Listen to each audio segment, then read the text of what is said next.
Baik,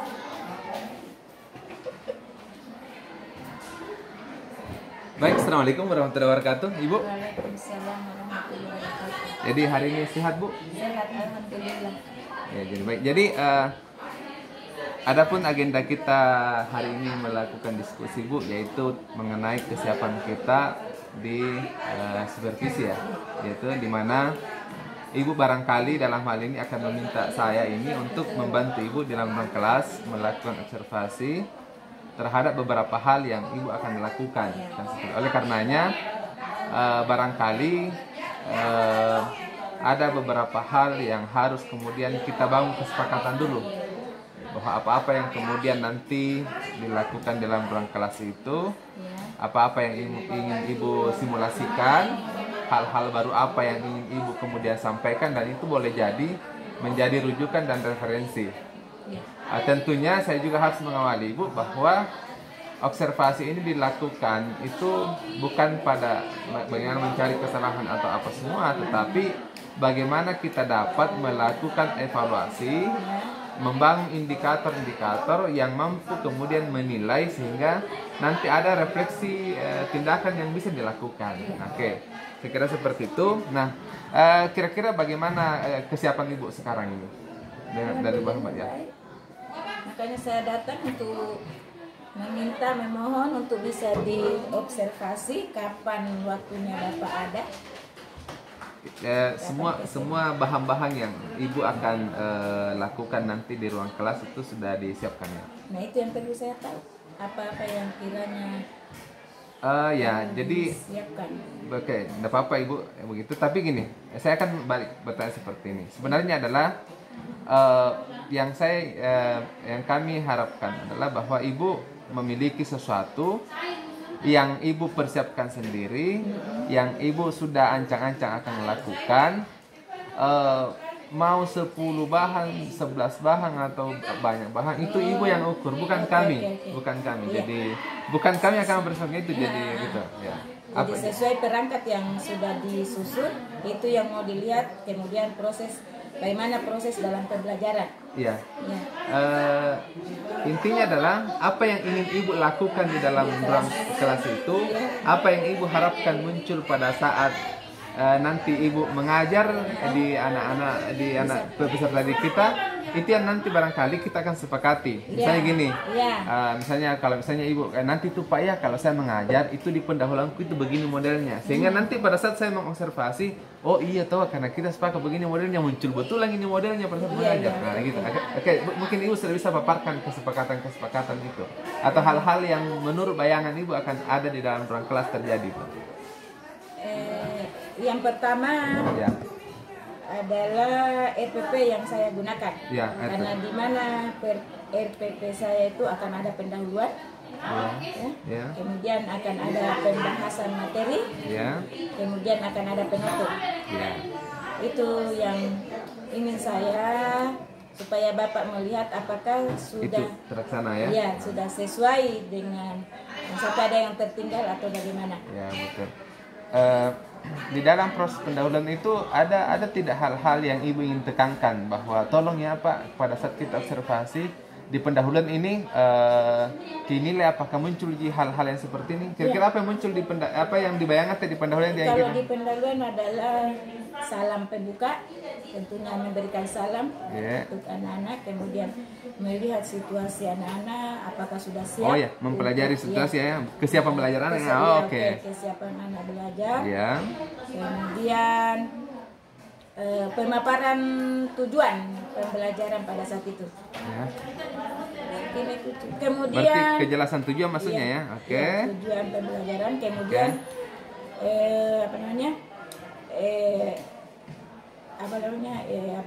mengingatkan peserta didik tentang materi yang minggu lalu, kemudian dikaitkan dengan materi hari itu. Apakah peserta didiknya masih ingat materi yang sudah saya sampaikan pembelajaran kemarin? Baik, itu dari pendahuluan yang Ibu ingin harapkan ketika Ibu mengajar nanti kan. Jadi setelah pendahuluan itu Bu, kira-kira hal-hal apa lagi yang Ibu butuh kita sepakati untuk saya observasi di situ. Yang kedua adalah mengenai pembahasan materi. Ya, bagaimana itu di situ, Bu? Jadi di situ akan disampaikan tentang materi pada saat itu, pada hari itu materinya disampaikan. Kemudian akan diajukan beberapa pertanyaan. Ibu akan memunculkan pertanyaan-pertanyaan pemantik ya namanya. Oke. Pertanyaan. Kemudian mengharapkan ada jawaban dari anak-anak meskipun saya yang memulai bertanya, tapi meminta kepada peserta didik untuk menjawab sebelum saya yang menjawab. Ya, timbal balik Ibu butuhkan ya. Oke. Kemudian mengharapkan anak-anak bisa mengajukan kembali pertanyaan yang lain, mungkin 2-3 orang. Ya. Itu yang kita sepakati ya, dan itu muncul di pada saat kita bersama. Tapi tidak apa-apa saya bertanya gini Bu ya. Nah kira-kira Ibu punya tidak strategi-strategi tertentu atau metode-metode yang baru yang barangkali Ibu sudah pikir-pikir bahwa itu akan menarik ketika metode ini yang dipakai?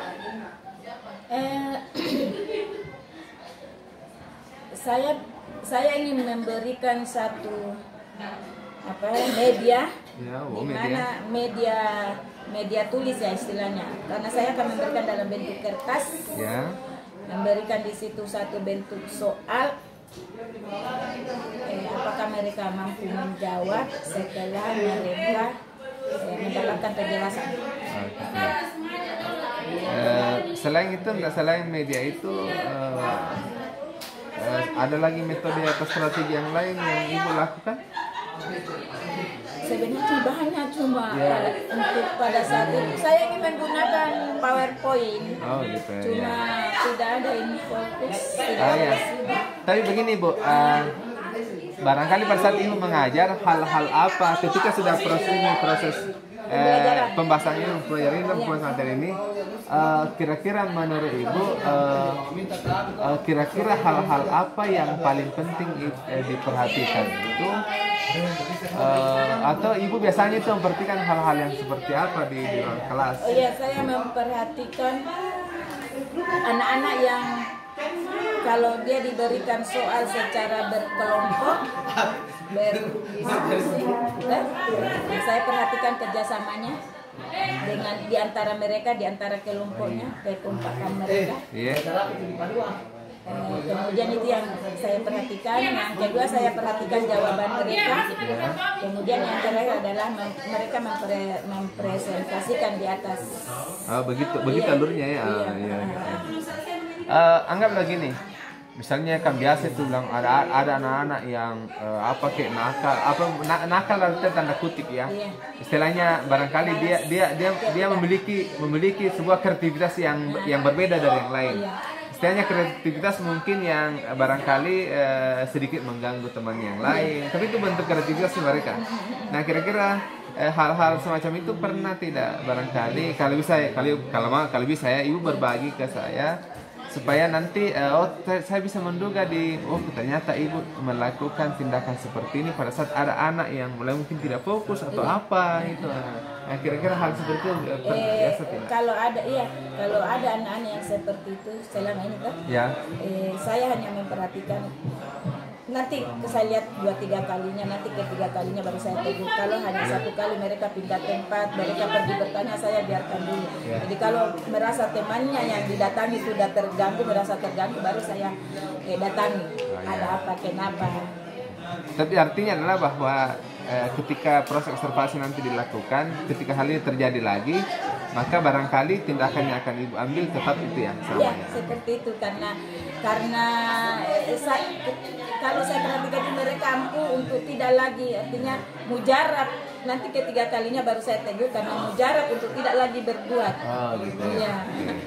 Oke, baik Ibu. Jadi itu dari segi itu. Nah di hal selanjutnya misalnya di acara di penutupan pembelajaran itu seperti apa? Di penutupan pembelajaran itu kalau mereka sudah menjawab, sudah diskusi, sudah presentasikan, kemudian saya biasanya tutup dengan kesimpulan. Tapi tidak pada saat itu, nanti berikutnya lagi karena biasa waktu tidak mencukupi. Tapi kalau misalnya waktu mencukupi, saya adakan memberikan kesimpulan kepada mereka. Mereka yang membuat peserta didiknya yang menyimpulkan. Oh, jadi peserta didik membuat kesimpulannya. Iya. Ya. Oke. Oke, baik, Ibu. Saya kira itu yang kita sepakati di tahapan ini. Baik, adapun yang kita sepakati adalah hari apa, jam berapa saya melakukan observasi di ruangannya Ibu. Itu yang benar saya bukan hari apa karena saya kupikir dilengkapi dulu berkas baru. Ya kan, lengkapi berkas yang dimaksudkan adalah yang kita melakukan hari itu. Tema saya kira dilengkapi dulu apa sih jadi. Iya. Jadi Caca, kalau begitu artinya gini ya, kalau kesepakatan waktu dan ini saya kira barangkali minggu ini sudah bisa di-clearkan toh? Iya. Misalnya maksudnya minggu kalau minggu ini belum, nanti minggu depan. Minggu depan? Iya. Oh ya, kalau gitu saya catat di sini minggu depan, Bu ya. Minggu depan. Oke, baik Ibu. Itulah barangkali yang menjadi kesepakatan di praobservasi kita nanti. Tentu kesepakatan ini adalah karena Ibu yang membutuhkannya dan saya hanya diundang untuk kemudian hadir dalam ruang kelas agar seluruh kemudian yang Ibu sudah rencanakan ini dari awal, apakah mampu kita evaluasi bersama, kemudian ada tindakan refleksi yang dilakukan. Saya kira seperti itu. Dan sebagai penutup saya ingin berterima kasih kepada Ibu atas kerjasamanya, dan juga saya berterima kasih karena diberi kepercayaan dari Ibu diundang untuk masuk di ruangannya untuk kemudian melakukan observasi dan mendapat tentu pelajaran juga dari Ibu. Terima kasih Bu. Assalamualaikum. Saya juga ucapkan terima kasih Pak karena Bapak bersedia untuk observasi saya di kelas nanti. Terima kasih Bu. Oke. Terima kasih Pak. Ini lagi ya.